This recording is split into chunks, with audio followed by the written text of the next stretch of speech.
जी आपल्याला घासलेला देते, ही आहे महाराष्ट्राची लाख मोलाची संस्कृती, ही आहे महाराष्ट्राची लाख मोलाची संस्कृती.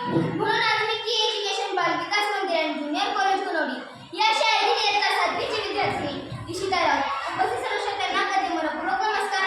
संयोजकांनी याच्या स्पर्धेसाठी ठेवलेला आणि मी यावरून निवडलेला ज्वलंत आणि जिवंत असा हा विषय आहे. आजची कुटुंब व्यवस्था आणि संस्कार. कुटुंब परिवार हा एक समाज व्यवस्थेचा कणा आहे. प्रत्येकाला आपलं कुटुंब खूप खूप प्रिय असतं. ईश्वराने या कुटुंबाची व्यवस्था फारच सुंदर अशी बनवली आहे.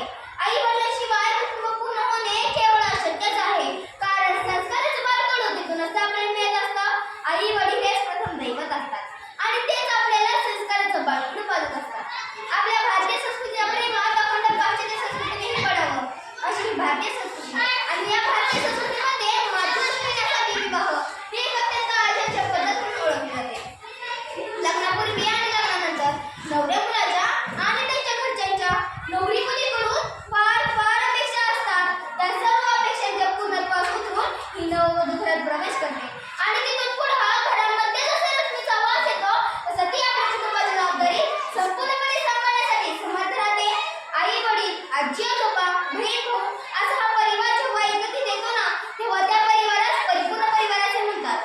गेल्या 35 ते 40 वर्षांपर्यंत आपल्या भारतीय संस्कृतीमध्ये एकत्रित राहण्याची पद्धत होती. परंतु आता मात्र मुलगा वयात आला की वेगळा राहू लागतो.